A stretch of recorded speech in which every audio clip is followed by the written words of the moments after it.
Welcome to World of History. My name is Harry LaFontaine, and this first course is called Constantine the Great and the Romanization of Christianity. Okay, so what we're going to be looking at here is the life and times of Constantine the Great, how it affected Christianity at the time, and the long-term effects. And just to let you know a little bit about myself, and in case you missed my intro video, I've decided to change courses professionally. I was managing restaurants for several years. I was in the military prior to that. I've always been directly associated with leadership, typically on a high level. As a matter of fact, I spent so many years working in a position of leadership that I've developed a comprehensive understanding of the flexibility required to unify teams of people, and then to take those teams of unified people and unify those teams in order to retain my position. In doing so, I learned a great deal about human behavior and the way people behave based on the way they're treated, or the way even myself as a leader would behave based on what I knew to be the greater good of all involved.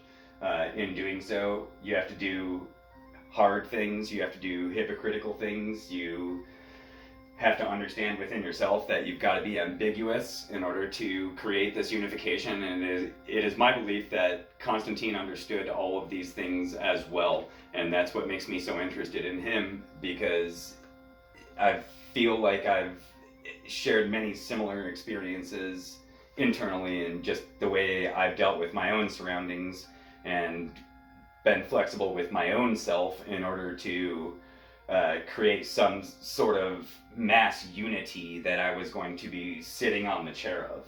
So when I really thought about what's going to be my first series, what's going to be my first lectures, what's going to be my first class, because I kind of view that way. I want to be an educator, I want to be a teacher. I really enjoy doing it. I really enjoy speaking to people, especially when I think I know at least a thing or two about what I'm talking about. And so when I really took a deep look at it, I sat silently for a few minutes figuring out what of all of these different things that I'm interested in the world of history, what can I start with? What is something that I can really focus on and really dedicate myself to? And as I sat there, it just came to me that Constantine is perfect for such an endeavor, just because I sort of, I don't know, there's like a kindred parallel life within it, at least as far as I'm concerned, based on my own experiences. So in taking a look at this, what are we going to be looking at? What's the point, really? I mean, what's the point of even looking at this? And I would say that we're going to be looking at the life of Constantine and how it affected Christianity at that time, and how it affected Christianity from a long-term standpoint. And in order to do that, we must look at geography. We must look at the demography of geography, the demographics of the people throughout these different areas in the empire, from a religious standpoint. Specifically, we have to look at the places where Constantine and his parents were not only born and raised, but also places where these individuals spent any significant length of time, where these people lived and who they lived with, how these circumstances would have influenced their lives specifically. There are multiple reasons for taking this type of look into this. Naturally, a majority of these reasons revolve around the growth and development of Christianity, not only during these times, but long-term, like I said. From the times of Constantine, through the collapse of the West, through the reign of Justinian and feudalism in the Middle Ages, through the Crusades, through the fall of Constantinople, up to the very picture of this, our world today. Our world today, in many ways, was shaped by this story of people. This literally earthbound version of Game of Thrones. If anything that's ever happened on this earth has come close to the fantastical world of Game of Thrones, this is it. How are we going to put this story together in the most true-to-life way possible? What specifically will we look at, and how are we going to be as open-minded and as unbiased as possible? so as to be able to put together a logical picture of everything that was going on in these times and places and how it affected these people psychoanalytically. Where did Constantine come from? Who were his parents? Where did they come from? What were the political and religious landscapes of these geographies at that time for those people, and who were they affiliated with in those places? And what kind of pressure was on them? What kind of nobility, from a noble standpoint, being part of nobility, what was on Constantius's plate, just overall, because he was ambitious just like his son turned out to be, and what motivated him to propel himself forward in this world at the end of the crisis of the 3rd century, and in being aligned with Diocletian. How did all that work? What was the Tetrarchy? Who were its members? How did that hierarchy work? How was succession planned? Well, the Tetrarchy was the rule of 4, and so the empire was essentially split in half, and then those territories were subsequently split in half also, creating a sort of bracket system, which we'll get into in another episode. We'll do an entire episode just about the Tetrarchy. What was Constantine's subjugation under the Augusti in the Eastern Empire like? This was Diocletian and then Galerius. What were the political and religious landscapes of those geographies, and who would he have been affiliated with at that time? What was it like being affiliated with those people, being in that area during the Diocletianic persecution of the Christians? And was that persecution really something even worth writing home about, or was it just more of the norm? We're going to have to look into all that stuff. What was Constantine's father's role in his life and in the Tetrarchy? And how was Constantius, his father, shaped in the West versus Constantine in the East during this time? What would they have to learn from each other once they were reunited? And what was their time together like during that 1 year after Constantine fled the court of Galerius, which was a bonehead move on Galerius's part, but he got out of there. And what was that year like? What would they have learned from each other? What would Constantine have taken from his father, who was a very ambitious man? What would he have taken from his father, and how would he have perceived that in terms of reuniting this long divided empire? This empire who had ultimately went through that crisis of the 3rd century, and then it was divided into 4 in this tetrarchic system, which was, it was doomed to fail to begin with. But Diocletian is the person who saved the empire. Diocletian has more of a secular impact on our world today than Constantine ever could. Why isn't it Diocletian the Great and Constantine the Christian? Well, was Constantine a Christian? That's up for debate. And that's the funny thing about stuff like this, is we only have so much material to work with. We didn't live in these times. We didn't know these people. And it's my duty, psychoanalytically, to expose all of what could be plausible. People folly in forming a belief based on maybe their religion or a certain political party or something like that, and then they take all of this, like, I'm going to call it like sort of evidence, which is like sort of as in S-O-R-T, not the sword of evidence. Just because someone wrote something that someone told them to write, and as we all know, the winners write history, so Eusebius, any person who's devout is just going to gobble up whatever Eusebius says, and that's going to be the end of the discussion. Well, little do they know, or maybe I'm wrong, could have been Eusebius was full of shit. Could have been. So Diocletian abdicated, which was the first emperor to ever abdicate and just retire. And the state of the Tetrarchy was, it was a trial run. It was a test period. It was the first true sample of what the Tetrarchy could do in his absence. And ironically, he lived for several more years, but it didn't quite go as planned, as we're going to be able to plainly see. So Who was Constantine? Why did he become known as Constantine the Great? Was he great? What made him great? These are all questions that I will attempt to answer to the best of my ability. I caution you, however, to refrain from considering this work to be simply another biography of this juggernaut of a Roman statesman. I will be analyzing the political and religious landscapes that would have shaped the mind and ambitions of our juggernaut, Constantine, along the way. I will intertwine all of these things together chronologically. I can't think of a better way to paint an unbiased and disambiguous picture of the man. How else are we supposed to get real answers for the big questions? That is, if there was a such thing as a real answer. It is my intention to reveal all of that which is plausible, as I said, without putting all of my historical eggs into one historical basket. Constantine, not Constantine. If your pronunciation is Constantine, I don't trust you. Constantine became widely known as the first Christian emperor of Rome. But is that really true? Is it instead? Is it propaganda? Is it a conspiracy?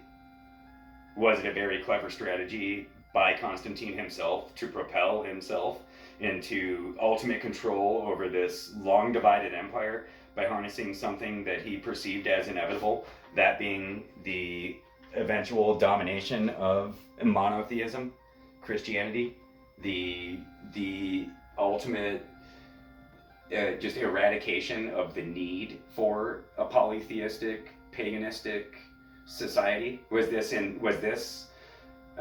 taking place as science developed? And the further science develops, the less need there is for many gods. So as we reach this peak of intelligence, we can just lump everything we don't know into one god.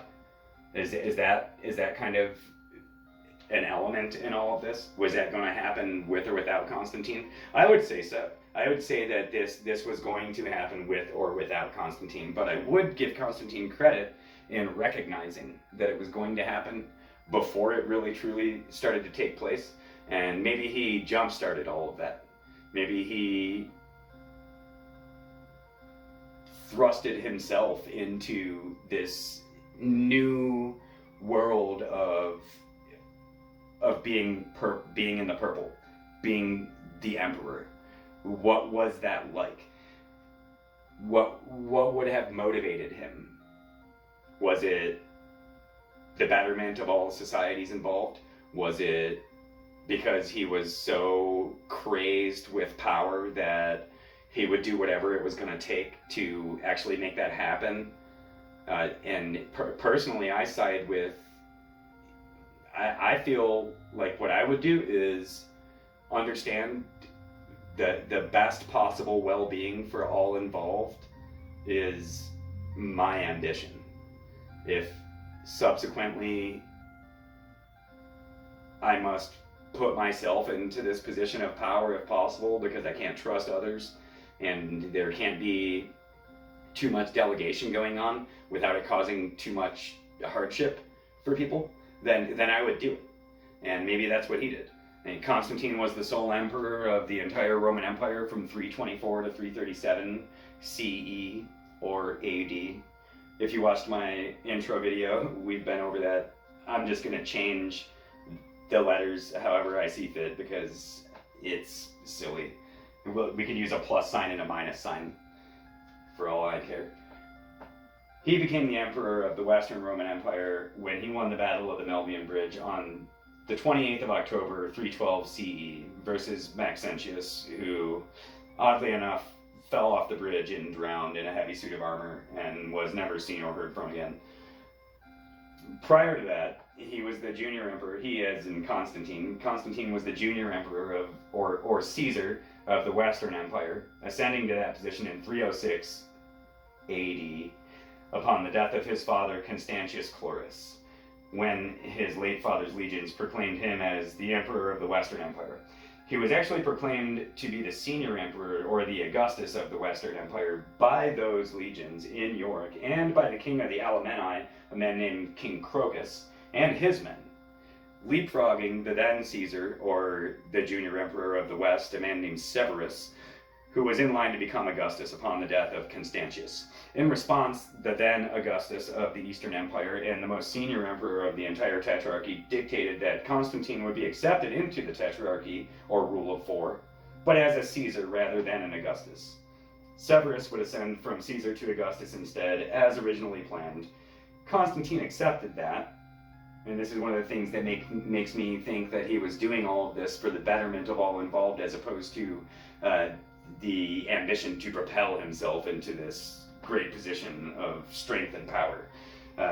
He accepted this, knowing that legitimacy was what he was gaining, while at the same time he was avoiding civil war. That would have been a huge war. He was avoiding civil war. Maxentius, the son of the former Augustus of the Western Empire and partner to Diocletian, Maximian Heraclius, or Hercules, he took on this name, theoretically, he would have been in line for the position of Caesar. That is, Maxentius would have been in position, theoretically would have been in position of Caesar, or in line for the position of Caesar of the West via the dynastic succession. But this was not the case in the Tetrarchy. That was not the intention of the Tetrarchy, or at least it wasn't supposed to be. We will take a look at all of these areas. We'll look at the lives of all of these people, and we're going to do so from this the lens of leadership. Why would Constantine do all of this? What did he stand to gain? Was he in the business of standing to gain for himself, or was he ultimately in the business of stabilizing life for all these people? Which he experienced life within this empire in so many different places, and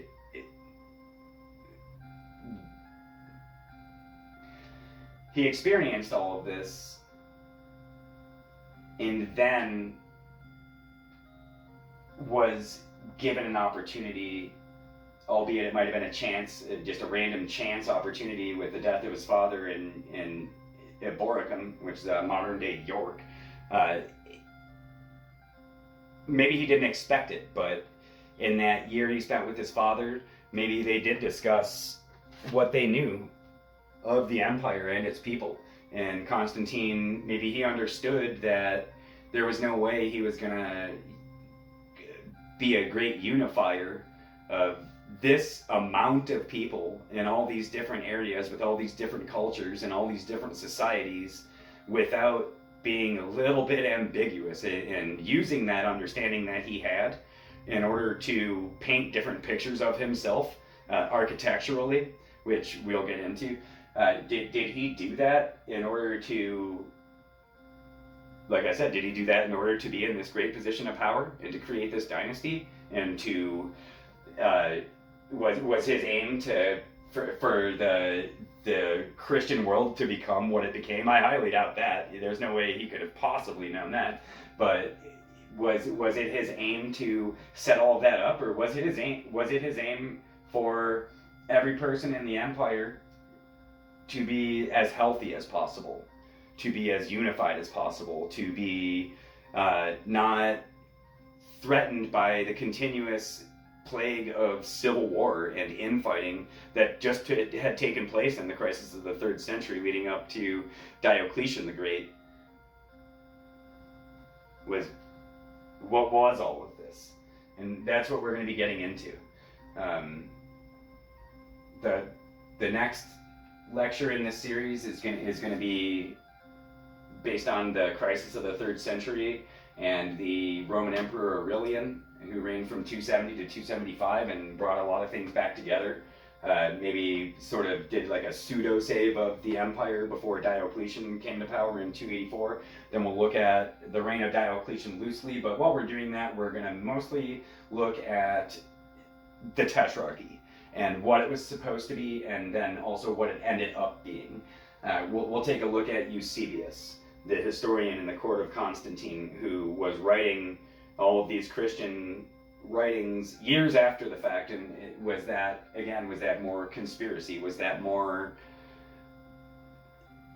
manipulation of those involved in order to unify everyone, harnessing this inevitable growth of Christianity, like I said, was going to take place with or without Constantine. I think maybe he just jump-started it because he was able to telegraph it based on who he spent time with and where he spent time with those people, and based on his parents.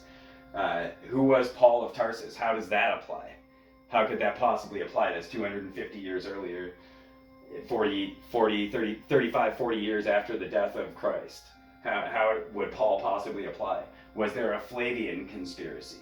You've all heard that. If you've paid attention to this stuff at all as a hobby, you understand that there's a Flavian conspiracy, and so Constantine's real name is Flavian, Flavius, whatever it was, Flavius Constantius, Flavius Constantinus Augustus. I probably got that wrong, but you get the idea. That's tied to Vespasian and Titus and what was the third one? The bad one. I don't remember his name. He was a bad emperor. But they handled the Jewish revolt from 66 to 70 CE, and then Titus's arch displays plainly the sack of Jerusalem and the burning of the temple there, and then he somehow kidnaps this the Jewish guy. He's snap finger famous. What's his name? I can't remember now. Josephus. Flavius Josephus. So this guy gets adopted by the Flavians, and this guy somehow writes all of this Christian dogmatic scripture. Was it scripture? Is that there's a conspiracy tied to all that stuff. We'll get into all that stuff. But I think that's about all I have for this one. Hopefully we'll be able to unveil as much as is available when it comes to taking a look at all this, taking a good objective look at it, not allowing the beliefs we were born and raised with in terms of maybe being a Christian, or maybe if you're Islam, maybe if you're a Hindu or a Buddhist or an agnostic, an atheist, any of that stuff. You can't let any of that kind of stuff cloud your judgment. When you're looking at history, that stuff is separate from looking at what's available to you. If you let that stuff cloud your judgment, you're never going to get a good view of everything. There is no answer to all this stuff. There's only what we have available to us. Now, there's a lot of stuff that could be possible within all that, and that's what we're going to look at. We're going to look at what was possible, what could have been taking place. That doesn't mean that you have to pick something. It doesn't mean that I have to pick something. I just like talking about this kind of stuff. I find it fascinating.